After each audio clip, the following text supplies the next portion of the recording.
السلام عليكم. هتكلم مع حضراتكم النهارده في واقعتين. الواقعه الاولى حصلت في محافظه سوهاج والثانيه حصلت في كفر الشيخ، ولكن الواقعه الثانيه انا كنت اتكلمت فيها في الحلقه اللي فاتت، ولكن هحكي لحضراتكم بعض التفاصيل الجديده في القضيه دي. طيب ايه بقى اللي حصل في الواقعتين وايه تفاصيل الموضوع؟ الواقعه الاولى اللي حصلت في محافظه سوهاج لواحد كان رايح يزور خاله راجل مريض وعنده شلل نصفي، وهو بيروح يزوره من فتره للتانيه. سلف الحظ لما راح علشان يشوف خاله لقى مرات خاله مقتوله في قلب اوضه النوم. طبعا ساعه ما شاف المنظر كان في حاله ذهول مش فاهم فيه ايه. المهم انه طلع يجري وبلغ خاله، وبلغ كمان ابن خاله كان في الوقت ده كان نايم ومحدش كان حاسس بحاجه، ولكن اتصلوا برجال الشرطه وجم وشافوا جثمان الضحيه، لقوا فيها بعض السحاجات اللي موجوده في الوش الرقبه. فطبعا رجال الشرطه ابتدت انها تعمل تحرياتها وتشوف كاميرات المراقبه اللي موجوده حوالين المكان، وتسال كمان الجيران. فقالوا ان في شاب صديق ابن الضحيه كان موجود ودخل البيت وخد بعضه وخرج. طيب الشاب ده متعود ان هو بيجي لابنها، بيجي له علشان شغال اصلا على التوك توك بتاع ابن الضحيه، فبيجي عشان يصحي ابنها وياخد منه المفاتيح ويطلع يشتغل على التوك توك. لما جابوا الشاب ده لقوا فيه خرابيش على وشه، وطبعا في رقبته متبهدل بهدله برضو جامده. لا تعالى بقى، لما ضغطوا عليه شويه في التحقيقات قال لهم انا اللي قتلتها. طيب قتلتها ازاي وليه وايه اللي حصل بقى؟ قال لهم انا لما رحت علشان اصحي ابنها علشان اخد منه المفاتيح بتاعه التوك توك، فقالت لي ابني نايم، فخدت بعضي وانا نازل لقيت اوضه النوم فاضيه، فقمت جاي داخل على اوضه النوم علشان عايز اسرق اي حاجه من جوه. هي شافتني، ولما شافتني قامت جايه مهدداني وبتقول لي ان هي هتبلغ ابنها لما يصحى.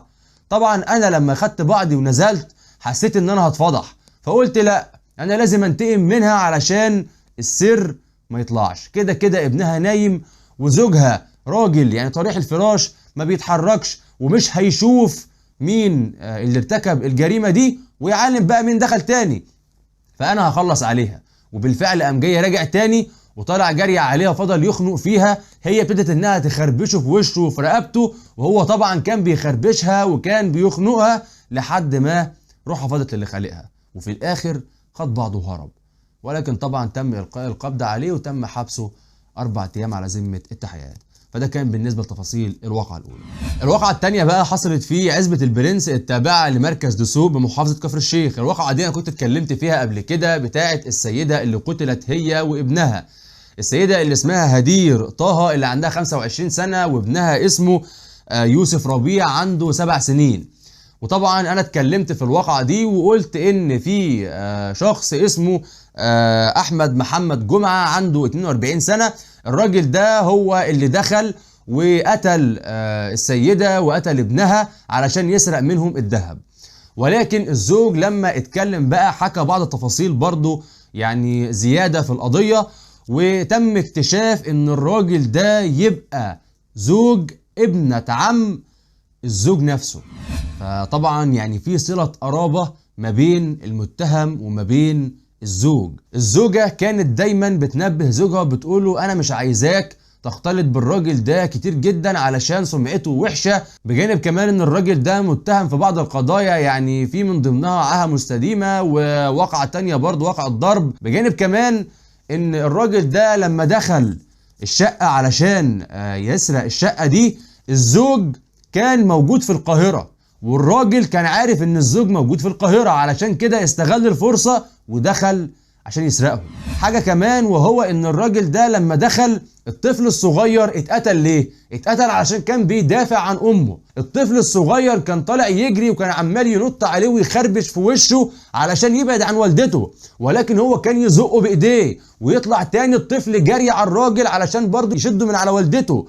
ولكن الراجل اللي هو المتهم بعد ما خلاص جاب اخره من الطفل قام جاي فضل يخنق فيه لحد ما الطفل روحه فضت للي خالقها، وفي الاخر قام جاي قاتل الزوجه وسرق منها القطعه الذهب اللي كانت لابساه والحلق وكمان الخواتم اللي كانت لابساها، وراح بعد كده وباع الخواتم دي لواحد اسمه عبد الله عنده 25 سنه في مدينه قلين ب 12000 جنيه. وطبعا خد بعضه وهرب ولا من شاف ولا من ديري، وقال ان محدش هيقدر يكتشف الموضوع ده. لما والدة الزوجة راحت علشان تطمن عليها لقت بنتها مقتولة قدام باب الحمام وابنها مقتول في اوضه النوم. طبعا صرخت والاهالي اتصلوا برجال الشرطه، بجانب كمان ابن عم الزوج اتصل بيه وقال له البقاء لله. قال له البقاء لله في مين؟ هو فكر ان والدته هي اللي توفت لان هي والدته ست كبيره، فقال له لا ده في زوجتك وابنك. ورجال الشرطه بعدها القت القبض على المتهم. ربنا يتغمدهم بواسع رحمته يا رب ويلهم اسرهم الصبر والسلوان وخالص تعزينا لكل اسرهم. ربنا يحفظنا يحفظكم يا رب من اي شر ويبعد عننا وعنكم اي سوء. هسيب لحضراتكم المصادر تحت في الكومنتات، ادخلوا بصوا عليها وما تنسوش حاجه مهمه جدا ان احنا ناقلين الخبر وليس محققين. وهسيب كمان لحضراتكم لينك قناه اليوتيوب الجديده تحت في الكومنتات. اتمنى كل اللي موجودين عندي يخشوا ويشتركوا ويفعلوا الجرس علشان عايزين نعلي القناه تاني بيكم، لان القناه القديمه كان عليها مخالفات كتير واتوقفت. انا حسام حماده، اشوفكم على خير الحلقه الجايه. السلام عليكم.